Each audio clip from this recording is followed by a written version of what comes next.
Warning. This podcast contains spoilers for House of the Dragon Episode 3. Dragons have arrived on HBO Max. The new HBO original series, House of the Dragon, is a prequel set 200 years before the events of Game of Thrones. House of the Dragon tells the story of House Targaryen locked in an epic battle for the Iron Throne and power over the Seven Kingdoms.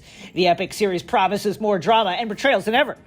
Listen to the official Game of Thrones podcast, House of the Dragon, on HBO Max, the iHeartRadio app, or wherever you get your podcasts. And to celebrate, we're returning to the Citadel to answer your questions. Okay, first question. Eric asks, if the Iron Throne can reject people and cut them, are we to believe the throne viewed anyone who sat on it during Game of Thrones, specifically Cersei and Joffrey, as worthy? Why were they never cut by the throne? This is a great and interesting question. First of all, we should note that we're talking about a chair made of blades, and that small nicks and cuts were surely common, and it would probably only be the ones that were either serious or happened to a ruler who people were already predisposed to not like. Those were the ones that we noticed. That said, let's talk about this idea that the throne can reject someone. This is based primarily on one example, and that is the mysterious death of Maegor the Cruel, the third Targaryen king. As the supporters of Jaehaerys Targaryen were closing on the capital, Maegor, who still held power at that time, was holding a council of war with a few commanders, the very few commanders that were still loyal to him. They left him late into the night, and the next morning, Queen Eleanor, who was one of the so-called Black Brides, one of this trio of women that that Maegor had married in order to increase the potential for him to create an heir, walks into the throne room, and she finds Maegor dead on the throne. Now, the World of Ice and Fire, which is kind of like a compendium, a kind of examination of all the places and histories of places geographically in the World of Ice and Fire, describes Maegor's end as thusly. It says, Maegor had, quote, his arms slashed open by the barbs of the Iron Throne. Now, Fire and Blood, the history book upon which House of the Dragon is primarily based, describes it this way. Quote, his arms had been slashed open from wrist to elbow on jagged barbs, and another blade had gone through his back to emerge under his chin. Now, we should add that the World of Ice and Fire, the picture in the World of Ice and Fire, does show also the blade coming out from through his back and under his chin, but it's not described in the text. So whatever the case may be, those things seem like they align, although it's really the barb through the back that is the mysterious one, right? So the last people to see Maegor alive were Lord Towers of Harrenhal. At that time, that line is extinct, and Lord Rosby of Rosby. Now, by that point, Maegor, it was very clear that he was going to lose. And also, he was widely reviled by basically everyone. He was seen as an accursed figure. So, if we go by the description of what we see in World of Ice and Fire, that it's just that his arms, his forearms, his wrists were torn up by the chair, it's possible that this is either an accidental death, or he took his own life, or potentially Lord Towers and Lord Rosby killed him in a way that would look accidental, right? There's a more mundane, in other words, it is possible that Maegor died in a more mundane way. Now, when you add the fact that apparently a blade from the back of the chair changed position and stabbed him through the back, now we're starting to enter into a magical realm. And so when we go to your question, Eric, which is, why weren't Cersei cut? Let's take it from a magical standpoint. It may just be one that, first of all, Joffrey and Cersei's reigns were very, very short. Maegor ruled for 6 years, which is pretty short for Targaryen kings, on the shorter end of the spectrum. Joffrey reigned for, according to the books, like about 2 years, and Cersei we don't know because the books haven't gotten there. But judging from the show, much shorter than Joffrey. So they wouldn't have a lot of chances to be cut by and or rejected by the throne. And secondarily, I think if we do take a magical explanation for Maegor's end, the throne rejecting him because he was such an accursed figure, a kinslayer, who's, had gone into a very, very destructive religious war in Westeros with the supporters of the Faith of the Seven, that we should remember that magic, by the time of Game of Thrones, had disappeared from the world. And the linkage between dragons and magic, while it's not like concrete, is heavily implied. And it's heavily implied in Game of Thrones and the A Song of Ice and Fire books, that it's the rebirth of Dany's dragons that brings magic back into the world. And as we've seen from House of the Dragons, magic is a much more present thing. Not in the sense that we're seeing magical events taking place, but we hear Viserys talk about the blood mages, right? We see that people talk about magicians, mages, magical events, and take dragons as just part of the world. They see those things as just kind of being normal, even though magic is not, like, there aren't magicians like conjuring things all the time. So all of which is to say, during Maegor's time, we should assume that magic was stronger, and whatever happened to him, if it is indeed of magical origin, is in some way linked to the fact that magic at that time was just a stronger presence in the world. Okay, Aaron asks, this is a good one. I bet a lot of House of the Dragon people are wondering this. There's a lot of Aegon Targaryen in the history of Westeros. Could you give a quick explainer on all the Aegons? So Aegon the Conqueror obviously is a legendary and just a titanic figure. And after conquering Westeros, beside his two sisters, Rhaenys and Visenya, it has become like a byword for the right to rule and authority. I don't want to go into all the Aegons because I think there's some spoiler stuff there. But I will say that Aegon it's a very common name amongst the Targaryen family. And there are many, many, many Aegons. And there have been 5 Aegons, including the Conqueror, who go on to rule Westeros. Some of the most interesting ones are the last 2. Aegon the Unworthy, who is the 4th Targaryen named Aegon to sit on the throne. He was a prisoner of his own appetites. He loved sex, he loved eating, he loved drinking, he was a glutton, and he produced a lot of bastard children, and he made the tremendously unwise decision to legitimize them all towards the end of his life, which caused just a series of succession problems, including the really destructive civil wars called the Blackfyre Rebellions, of which there have been several.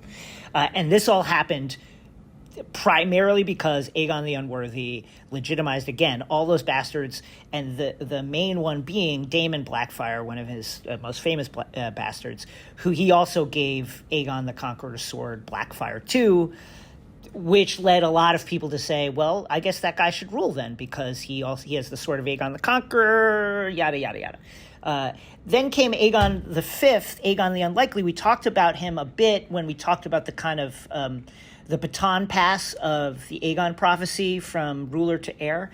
Aegon the Fifth came to power in a very interesting way. Again, there was no clear heir, and so the lords all got together to decide who should be next.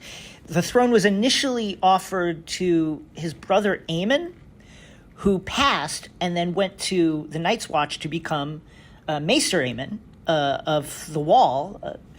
And we talked about the idea that Aegon the Fifth, Aegon the Unlikely, who then became king, and his brother Aemon, and the person who became the Three-Eyed Crow, Brynden Rivers, who was, by the way, one of Aegon the Unworthy's bastards, their movements and the way that Aemon passed the right to rule to his brother, and then the fact that they all went to the Wall, and that this all happened during a really, really bad winter, which marked the beginning of Aegon the Fifth's rule, all seems like a reaction to this Aegon prophecy and some sort of plot by them to prepare for the potential that this winter that they were in the midst of could be that kind of apocalyptic winter, the showdown between fire and ice.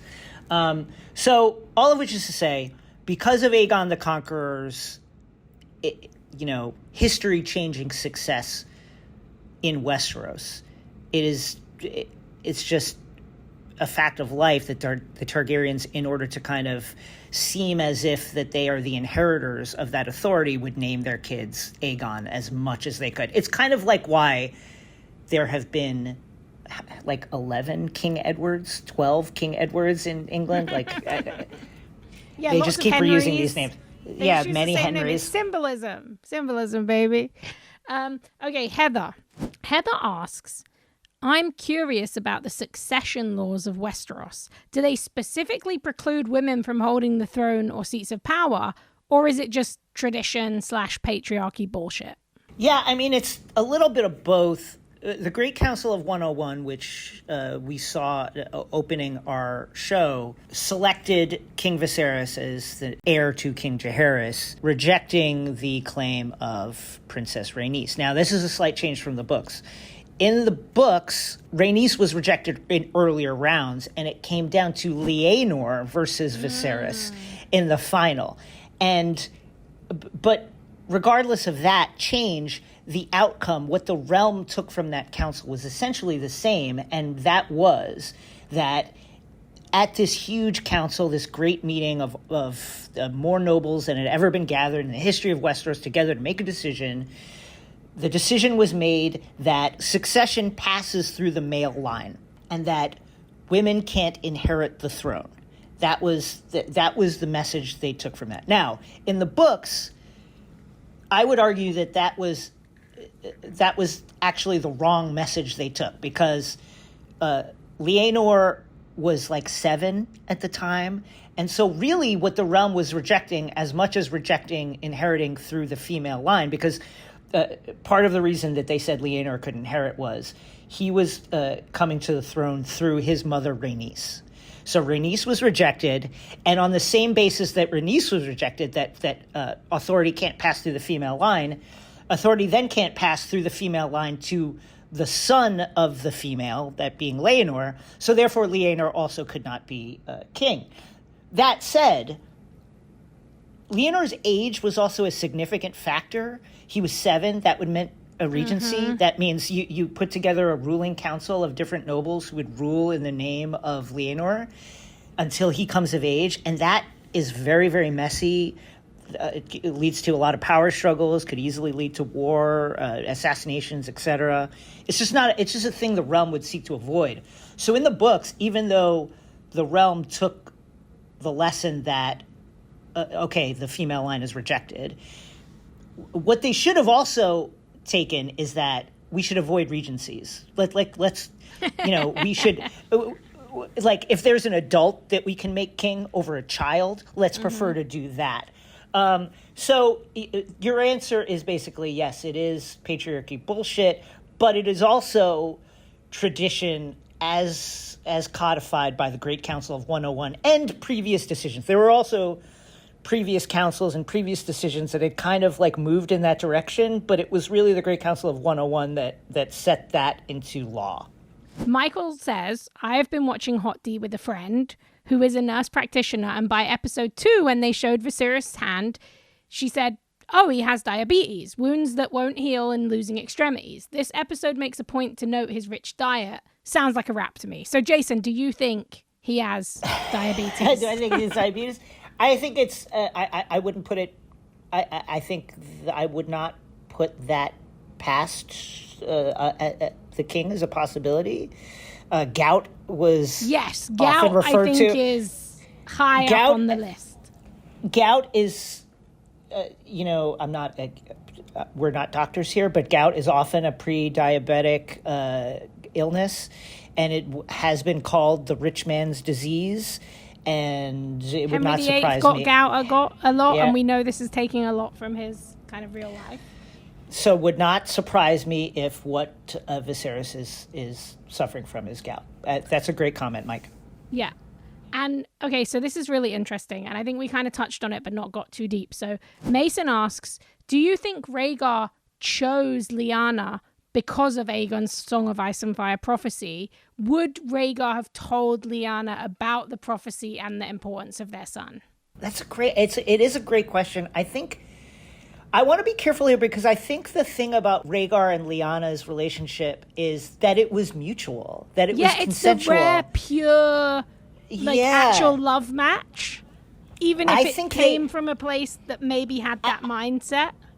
I don't want to, even though we don't know, I want to be careful and not frame it as Rhaegar choosing her. I think they chose each other. I think they fell in love with each other. And that the passion of that, once Rhaegar took note of her lineage, it seemed to support, I think, what Rhaegar already knew about the prophecy. So did he tell her? We have no way of knowing, clearly. But I think he did tell her. I think he did. The stuff we know about their closeness and their love and how it kind of goes against every other relationship we've seen in Game of Thrones, I think he told her. I think he told her. I think he marched off to fight at the Ruby Ford, and understanding that he might not come back, told Lyanna, here's the importance of this. And not only that, but then had her ensconced safely away from the fighting at the Tower of Joy, this remote area of Dorne, with 3 members of the Kingsguard, which tells you this is the future king. I think all of that leads you to believe that he would have shared this with her. Now, the question is, and I don't have a good answer for it, did Lyanna then tell Ned in her dying moments, the promise me Ned moment from the books, which we know about, but we don't know what was said, in her, as she's dying in the so-called bed of blood, does she tell Ned? I think she probably tells Ned, certainly she tells Ned that Rhaegar did not kidnap me, we were in love, we got married, this is his rightful heir. I don't know if she would have told him 2 things. I don't know if she would have told him the prophecy, and I don't know if Ned, having heard the prophecy, would have given a shit about it. Like, it's not there in that 100-year lineage. To him, he would have just been like, okay, sorry you're dying. Like, you're living on vapors. Like, what are you talking about? Yeah, I think that's true. I'm really interested to see if we ever get a confirmation on that from George, because I think it draws so many interesting questions that I think everyone wants to know. I think it's likely that if, let's say Lyanna told him, I think probably the way Ned would have received that is, here is my sister who I dearly loved and the child who she also loves, and I will do anything to protect him. And this stuff about the prophecy and yada, yada, yada, it's whatever. I think it was more about the fact that this is his sister's son and that he wanted to protect her, and less about this kind of prophecy, which I doubt he would have put any stock into. Okay, so Lectionary asks, this is cool. I like this kind of pondering.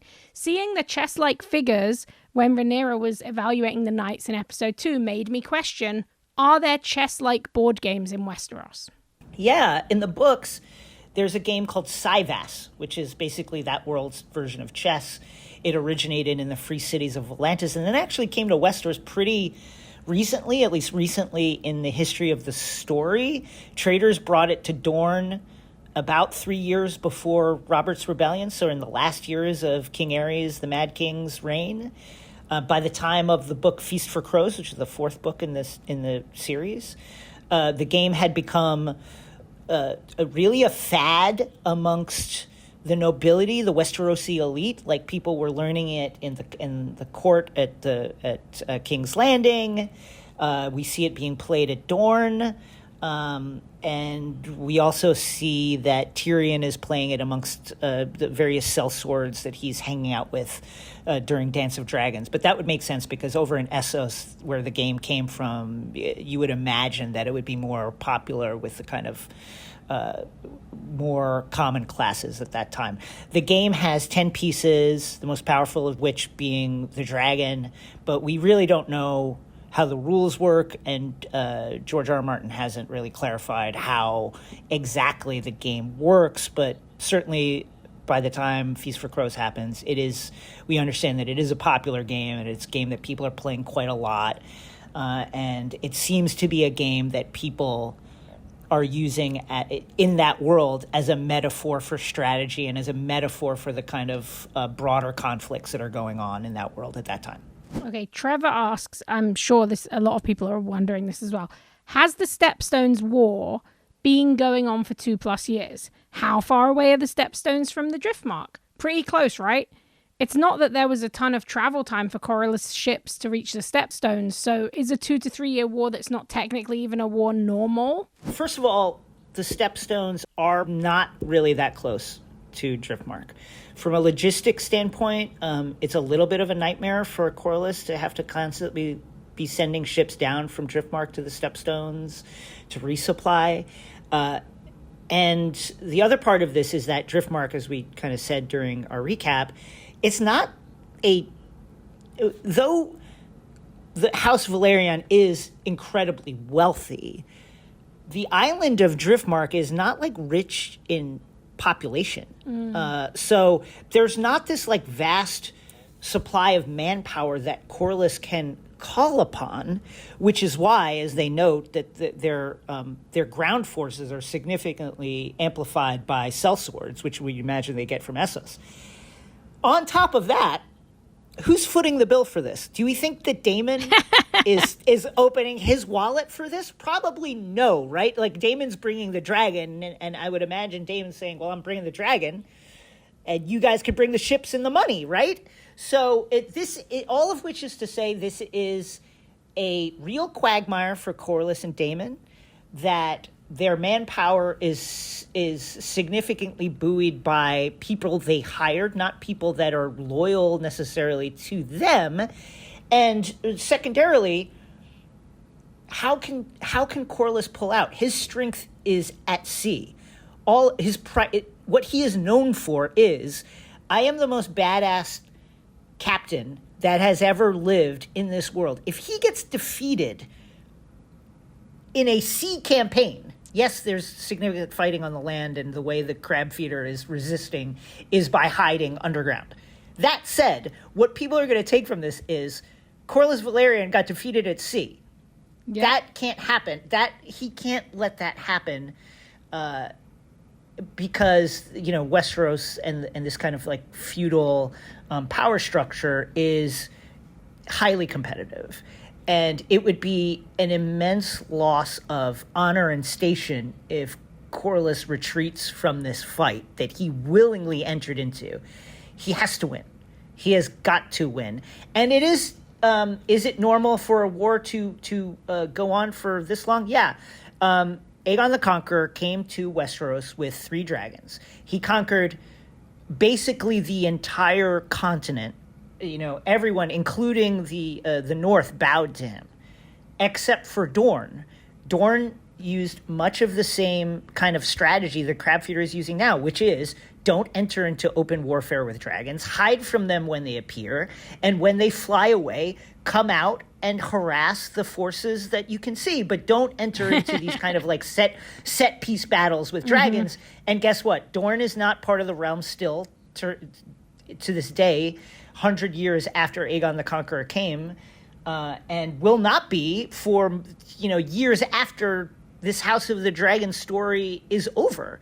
So yes, it is absolutely the case that dragons can be resisted, and we should not forget the fact that one of the dragons that Aegon came with, the dragon of Queen Rhaenys, died over Hellholt in Dorne, shot through the eye by a scorpion stinger, and we don't know actually what happened to Queen Rhaenys.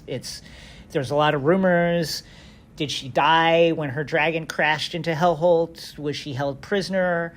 There was like a very, very secret letter that was sent to King Aegon that he read that no one knows the contents of, we can suspect had to do with Queen Rhaenys, but we don't actually know what happened, all of which is to say dragons can be killed, dragons can be resisted simply by hiding from them. So it is not weird that this war would stretch on for 2 or 3 years. That is it. Don't miss the new HBO original series House of the Dragon, now streaming on HBO Max. If you have more questions, of course, we welcome them. Please send them to askthemaester@gmail.com.